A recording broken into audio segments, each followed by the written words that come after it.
15.1. Okay, as in section 15.1. Then after I want to return to you your class test, okay, which you all did 2 weeks ago. Right? So let's go back to the last question that we were doing last week.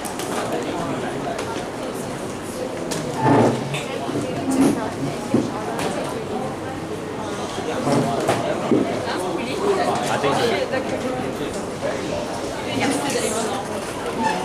Okay,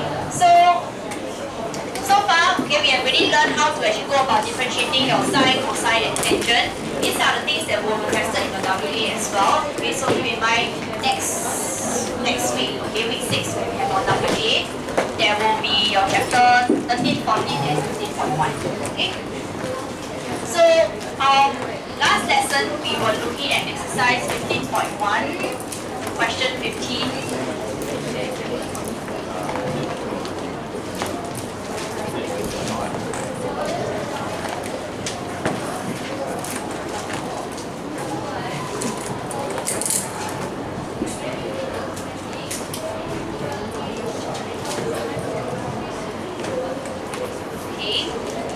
And then in part I, we have already found the coordinates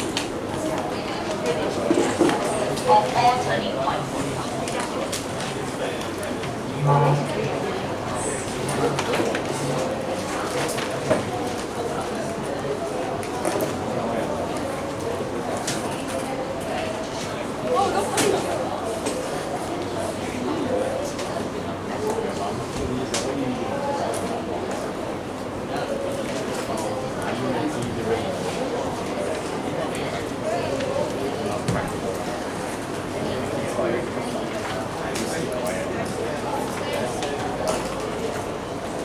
Okay, just a very quick recap about what we did in question 15 part I.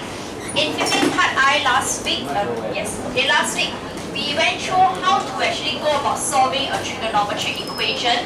Okay, so last week itself, when we had fx equals to sin x plus cosine x, some critical information that we need to use for part 2 and 3 is that we need to know the first derivative that will give us cosine x minus sin x.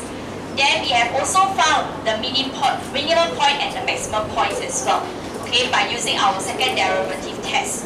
Okay, today I want to close up by looking at part 2 and part 3, okay, where we want to find range of values of x.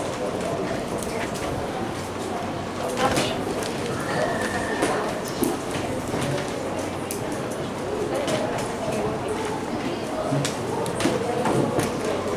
For which fx is actually increasing.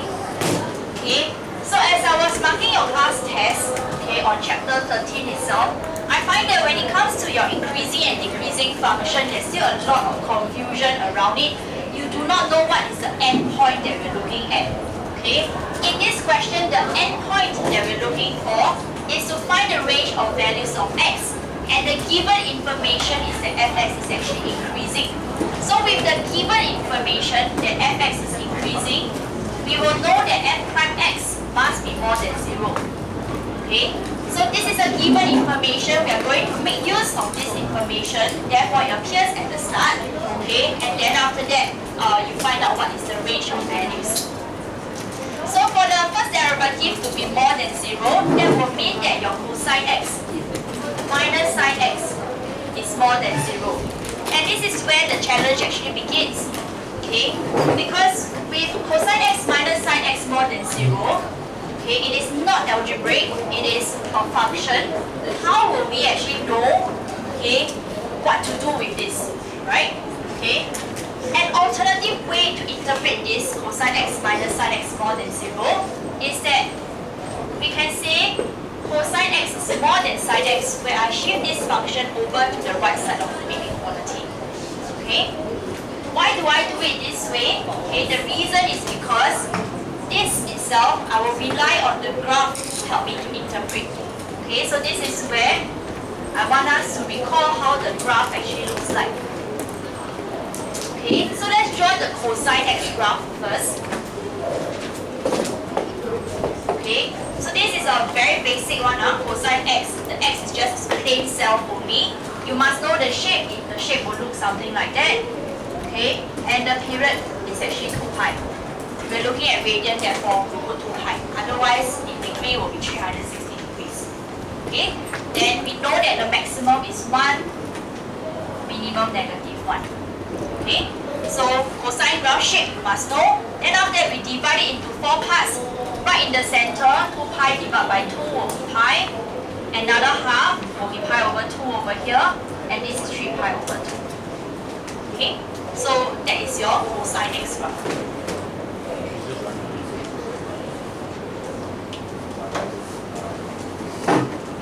Okay, then we look at our sine x graph. Okay, sine x will actually look something like that. Let me try to draw the scale. Okay, your sine x graph will look like this. Period remains the same as your cosine, so it is also 2 pi. Critical points will be your pi over 2, 3 pi over 2. Okay, maximum is 1, minimum is -1. Okay.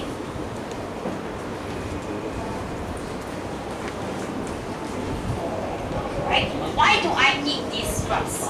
Okay, so that's the question that we want to answer.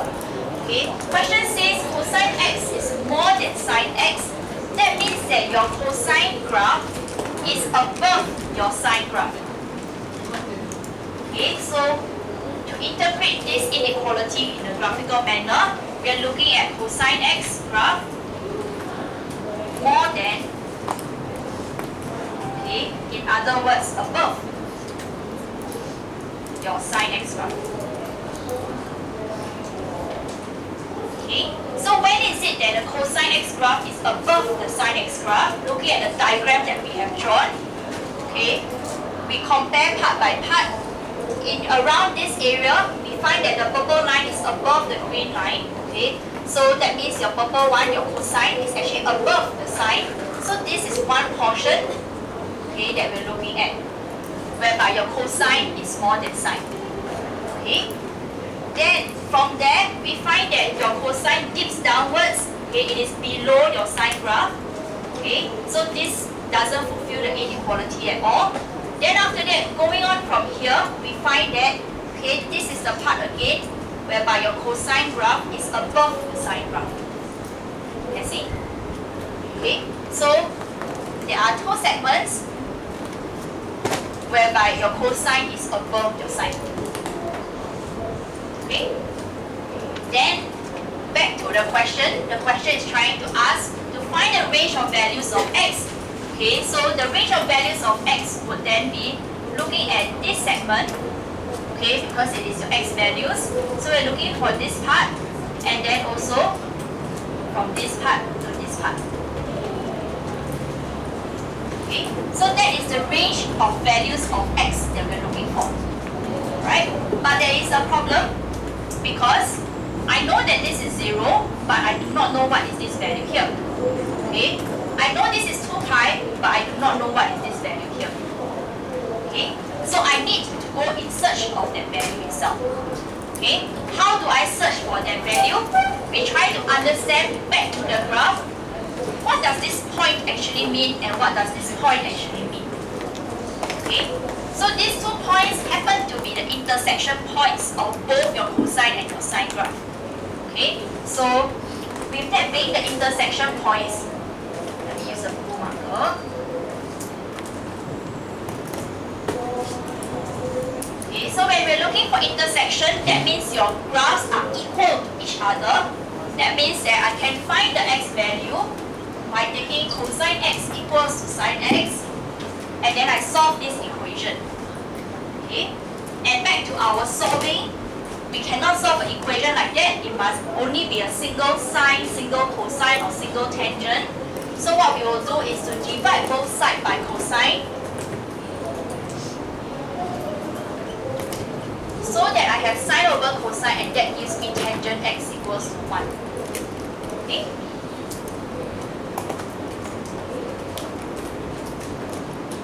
Right? Tangent x equals to 1 is a special value if you cannot recognize that, don't worry.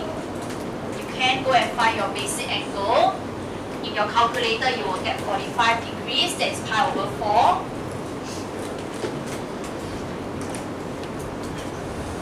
Then we recognize our quadrants. Tangent being positive will mean that it is the A quadrant and the T quadrant, first and third. So in the first quadrant we'll get pi over 4. Third quadrant we'll get pi plus pi over 4. Okay, and that would give us 5 pi over 4.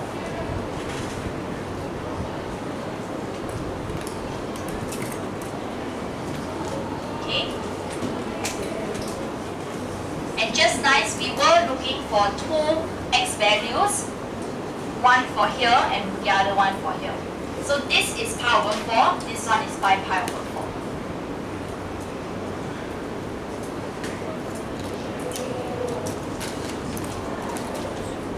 Okay, and therefore I can conclude that my range of values of x will be from 0 to pi over 4. And my second interval will be 5 pi over 4 to 2 pi. But we know that our question itself, okay, it told us that x is between 0 to 2 pi inclusive. Therefore, it must include 2 pi and include 0 over here. But I do not include pi over 4. Neither do I include 5 pi over 4, because exactly at pi over 4 itself, the 2 graphs are equal. It is not one above the other. We are trying to solve an inequality where we want one above, strictly above, or strictly more than the other. Okay, so that's why there is no equal sign below this inequality.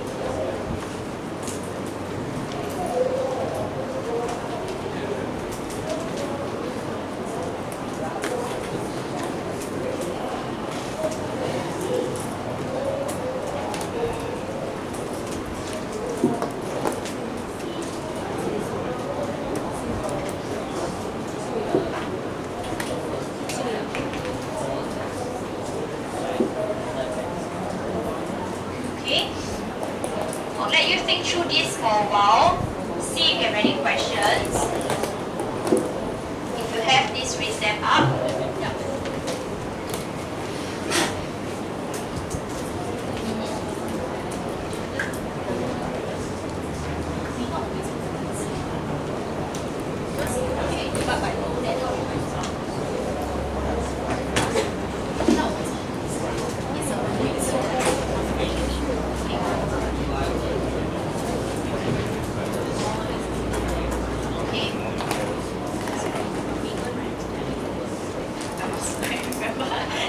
Confused. Okay, Megan was asking, if I want to find this one over here, why not I just take pi over 2 divided by 2? Okay, I don't want us to cultivate the habit, because it may be able to get this answer, but then how you want to get this? Okay, and also it is a coincidence, just because your sine and cosine graphs, they actually differ by half or a quarter of a leg. Okay, but then when it comes to, if let's say I give you tangent and cosine, then you will not fit anymore. Okay? Because if I give you tangent and cosine, it will not work. You have to go back to solving itself. Okay? Any other questions? Okay? If you can understand this, then in the third part, the question is actually asking where fx is decreasing.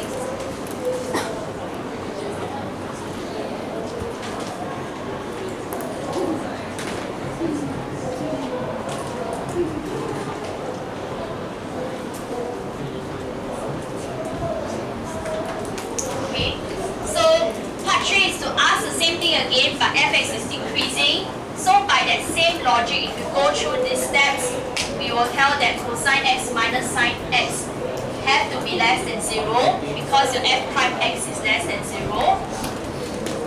Okay. In other words, cosine x is less than sine x. going back to this same graph, okay, no need to redraw since it's within the same question. Okay, going back to the same graph, we now want our cosine, which is the purple one, to be less than the sine, okay, the green one. And that only happens between here to here instead. Okay, so that means that it is between pi over 4 to 5 pi over 4.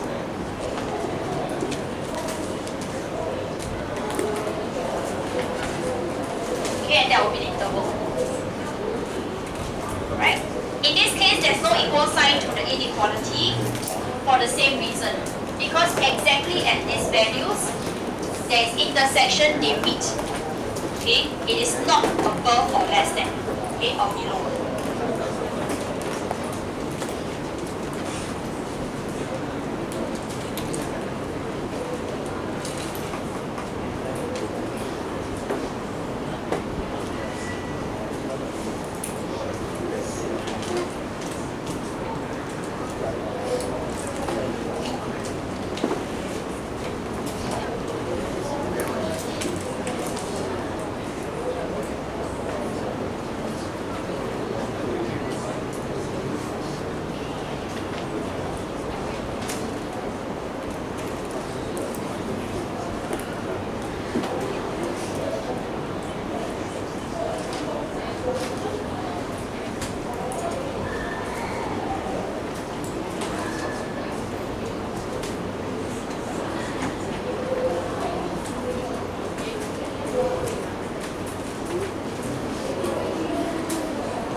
Any questions?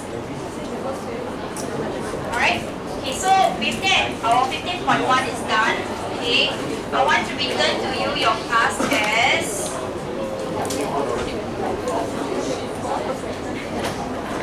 Okay. Harry went home.